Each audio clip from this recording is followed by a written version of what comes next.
Polisi menangkap pelaku pembunuhan terhadap seorang kakek, nenek, serta cucunya di Kabupaten Sintang, Kalimantan Barat. Pembunuhan berantai itu dilatar belakangi sakit hati pelaku yang mendapat perkataan kasar dari korban saat akan meminjam uang.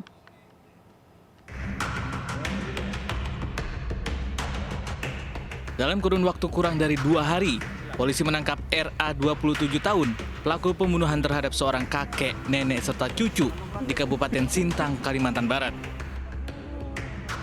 Pelaku yang merupakan mantan karyawan korban mengaku sakit hati, mendapat perkataan kasar saat akan meminjam uang sebesar 5 juta rupiah. Jadi karena mungkin ketika sudah dibunuh suaminya, ya niat dia awal itu kan membunuh ibunya. Makanya sudah terjadi itu, daripada tidak tercapai keinginan niat dia jemput, dia senang. Pada saat perjalanan itulah dari rumah dia mau ke rumah korban. Sebelumnya warga Kabupaten Sintang, Kalimantan Barat digegerkan dengan ditemukannya 3 jasad yang diduga korban pembunuhan berantai di area perkebunan sawit. Ditemukan luka sayatan benda tajam pada kepala, leher, dan tangan korban. Diketahui korban merupakan satu keluarga, yakni seorang kakek, nenek, dan cucunya. Menurut tetangga, korban diketahui merupakan sosok yang baik dan ramah dan tak pernah mendengar cekcok dalam keluarga. Saya rasa memang Mbak tuh dengan suami itu gimana ya? Memang suami sih nggak ada masalah apa-apa. Suami itu orangnya baik gitu Pak. Jadi nggak pernah ada pertengkaran di antara mereka tuh. Gitu. Demi menguasai harta, seorang pria di Kulon Progo, Yogyakarta membunuh 2 teman wanitanya di tempat berbeda dalam waktu 2 minggu. Modus pelaku mengajak korbannya jalan-jalan, lalu merampas sepeda motor korban.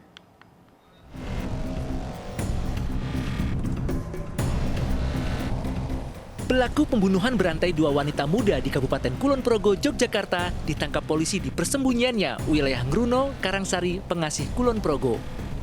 Pelaku bernama Norma Andika Fauzi, 22 tahun, warga Tawangsari, Kulon Progo, diketahui merupakan seorang residivis kasus pencurian dan pemerasan. Pelaku membunuh 2 korbannya di waktu yang berbeda, lalu kemudian mengambil barang berharga, yakni sepeda motor dan ponsel, serta uang. Sebelum menghabisi korbannya, pelaku terlebih dulu berjalan-jalan bersama menggunakan sepeda motor korban. Jadi sebelumnya korban dengan pelaku ini jalan-jalan, muter-muter, naik sepeda motor miliknya korban. Jadi itu yang diambil oleh pelaku. Atas perbuatan kejinya, pelaku dijerat dengan pasal berlapis tentang pembunuhan dan pencurian dengan kekerasan yang menyebabkan orang lain meninggal dengan ancaman hukuman 15 tahun penjara. Sebelumnya warga Kulon Progo, Yogyakarta gempar dengan penemuan jasad 2 wanita dalam 2 pekan di 2 tempat berbeda yang dibunuh oleh pelaku yang sama. Satu keluarga korban meminta agar pelaku dihukum mati lantaran pelaku sudah dikenal baik dan dianggap saudara.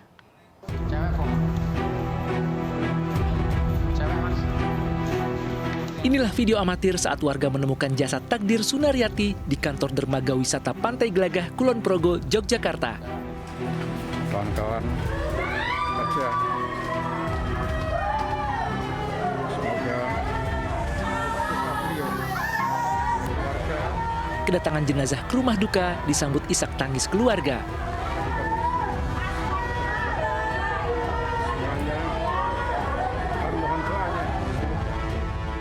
Wanita 21 tahun ini tewas dibunuh oleh pria yang dikenal dekat dengannya berinisial NAF.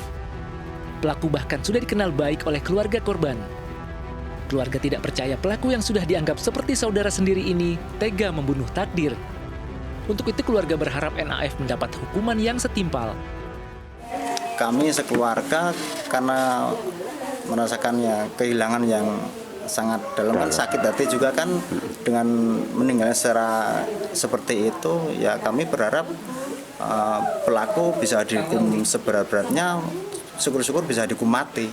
Harapan kami hukum mati, soalnya kami kehilangan nyawa, harus bayar nyawa itu.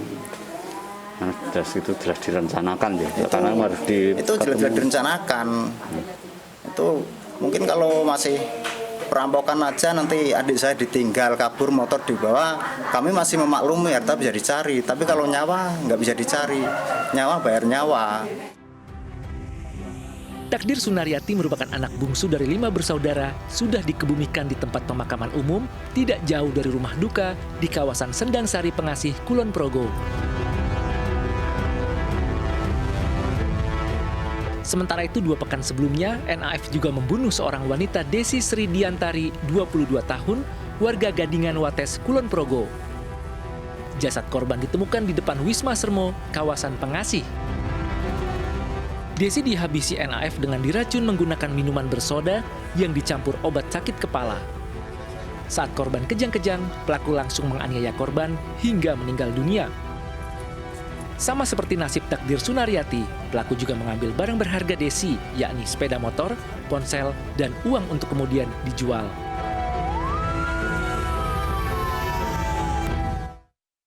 Pembunuhan berantai juga pernah terjadi di Bogor. Pembunuh siswi SMK yang jasadnya ditemukan dalam plastik di Cilebut, Kota Bogor terungkap. Yang mengejutkan, pelaku ternyata yang juga membunuh wanita muda yang jasadnya ditemukan warga di kawasan Megamendung, Bogor.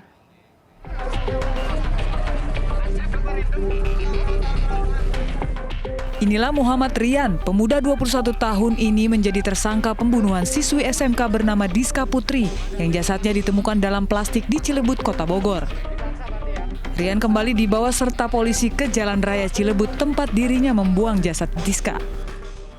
Karena udah dekat sama rumah, sepanjang jalan saya bingung mau buang kemana. Sepanjang jalan saya udah bingung mau buang kemana. Makanya saya buang di sini. Kamu kenal korban memang sudah lama apa gimana? Enggak, baru kenal di forum. Caranya itu ngebunuh di mana? Di sana, di Cikampek. Sementara itu polisi menyatakan motif pelaku adalah untuk menguasai harta korbannya. Setelah berkenalan di media sosial, tersangka mengiming-imingi korban dengan sejumlah uang.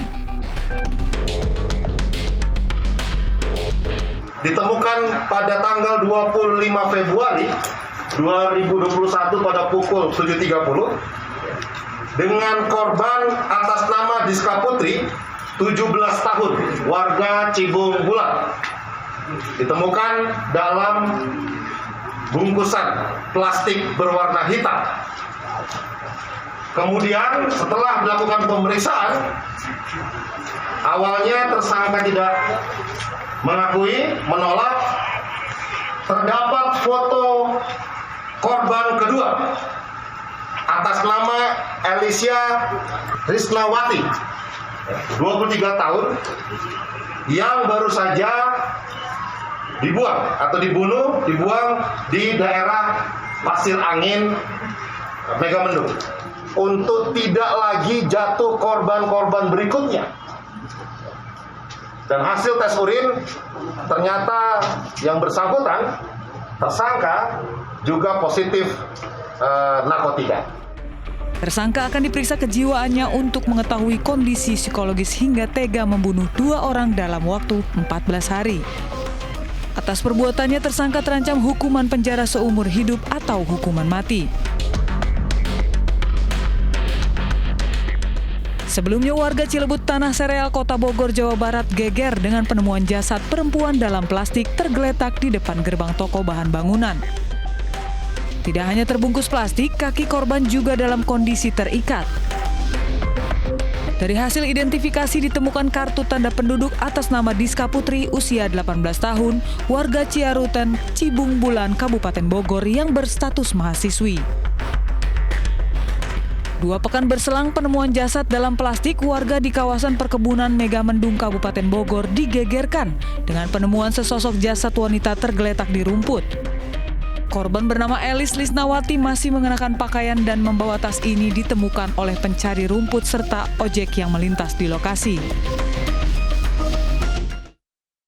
4 orang yang masih satu keluarga di Rempang, Jawa Tengah ditemukan tewas di rumahnya yang merupakan padepokan seni. Pelaku yang sudah tertangkap sempat mencoba bunuh diri dan mengaku memiliki dendam dengan korban yang merupakan tokoh seni di Rempang.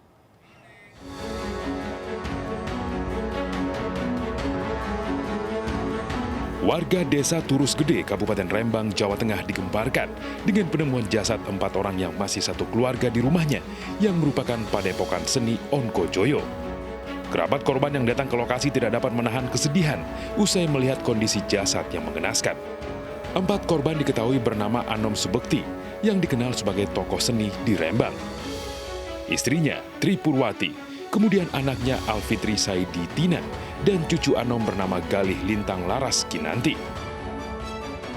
Anom beserta anak dan cucunya ditemukan dalam kamar yang sama, sementara jasad istrinya di kamar berbeda.